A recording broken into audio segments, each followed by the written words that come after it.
आज की इस एक्सप्लेनर में हम सीधे एक बहुत ही ज़मीनी हकीकत पर बात करने वाले हैं। ये सोर्स मटेरियल परीक्षाओं की तैयारी, टाल मटोल की हमारी आदत और डिजिटल भटकाव पर एक बड़ा ही टफ लव यानी कड़वी सच्चाई वाला नजरिया पेश करता है। अक्सर हम बाहर मोटिवेशन ढूंढते फिरते हैं, है ना? लेकिन असली मोटिवेशन तो हमारी अपनी आदतों की हकीकत को आईने में देखने से आता है। ओके, चलिए इसमें गहराई से गोता लगाते हैं। जरा इस टाइमलाइन को देखिए। ये हर स्टूडेंट को अपनी ही कहानी लगे भी। शुरुआत होती है जुलाई से, जब बड़े बड़े सपने देखे जाते हैं कि इस साल तो 90+ पक्के। फिर सितंबर आता है और दिमाग कहता है अभी तो बस 2 ही महीने बीते हैं, आराम से कर लेंगे, और योजनाएं टलने लगती हैं। दिसंबर आते आते कड़ाके की ठंड बहाना बन जाती है, रजाई से निकलने की हिम्मत ही नहीं होती।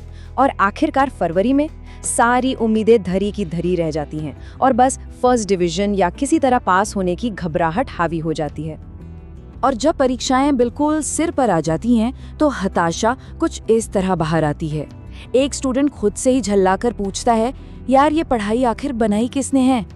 फिर एक अजीब सा समझौता होता है कि चलो बस बुलेट पॉइंट्स याद कर लेता हूँ, बाकी तो एग्जाम में खुद से ही कुछ ना कुछ बना के लिख दूंगा।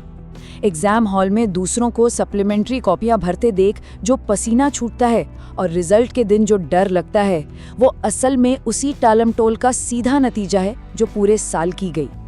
अब आते हैं सेक्शन 4 पर, मोबाइल फोन का जाल। आखिर समय जाता कहाँ है? इस डिजिटल भटकाव की जड़ को समझना बहुत जरूरी है। देखिए, समय की कमी असल समस्या है ही नहीं, असली अपराधी तो हमारा मोबाइल फोन है। सोर्स बहुत ही सटीक बात पकड़ता है कि कैसे रोजाना मिलने वाला 1.5 GB या 2 GB डेटा किसी बड़े मिशन की तरह बन जाता है। इसे हर हाल में खत्म करके ही सोना है। इसके लिए रातों की नींद खराब की जाती है, बेमतलब की चीजें डाउनलोड की जाती हैं। ऐसा लगता है जैसे कोई राष्ट्रीय कर्तव्य निभाया जा रहा हो, जबकि जो असली जिम्मेदारी है पढ़ाई की, वो पूरी तरह से इग्नोर हो रही होती है। चलिए थोड़ा गणित लगाते हैं और देखते हैं कि समय काम कैसे करता है। दिन में 24 घंटे होते हैं, बिल्कुल। अगर हम 8 घंटे सोने के लिए निकाल दें, 2 घंटे खाने पीने और नहाने के लिए रख लें और 1 घंटा एक्स्ट्रा आराम के लिए भी निकाल दें, तब भी जरा सोचिए, पढ़ाई के लिए पूरे 13 से 15 घंटे बचते हैं। मतलब समय तो पूरी तरह से मौजूद है, लेकिन अफसोस ये कीमती समय किताबों के बजाय मोबाइल फोन की स्क्रीन स्क्रॉल करने और चैटिंग में उड़ जाता है। फिर साल भर बाद हम शिकायत करते हैं कि हमें पढ़ने का टाइम ही नहीं मिला। सेक्शन 7, माता पिता का अनदेखा संघर्ष, उम्मीदों और वास्तविकता के बीच का अंतर।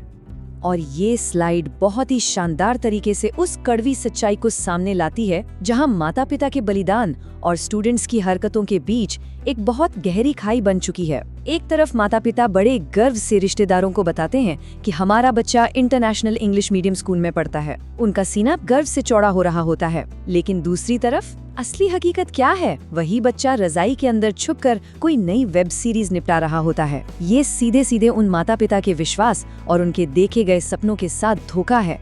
आगे बढ़ते हैं सेक्शन 9 की ओर। पढ़ाई क्यों मायने रखती है? शिक्षा एक वास्तविक दुनिया की आवश्यकता के रूप में। अक्सर एक तर्क सुनने को मिलता है कि अरे जीवन में बड़ा करने के लिए किताबी पढ़ाई थोड़ी ही जरूरी है।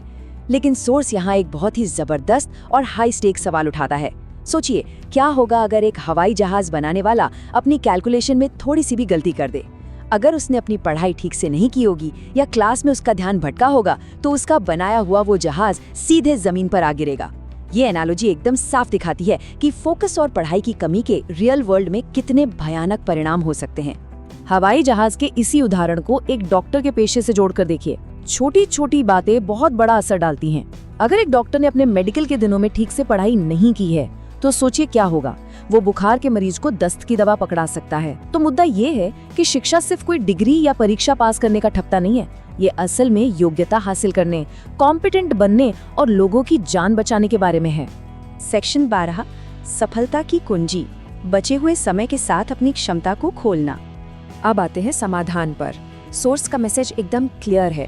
भले ही कितना भी समय बर्बाद हो चुका हो, लेकिन अगर आज अभी से समय बर्बाद करना बंद कर दिया जाए तो बाजी पलटी जा सकती है। और इसकी शुरुआत होती है ये समझने से कि हमारे माता पिता बेवकूफ नहीं हैं। वो जो बार बार पढ़ने के लिए टोकते हैं, वो इसलिए क्योंकि उन्होंने जिंदगी के थपेड़ों को झेला है।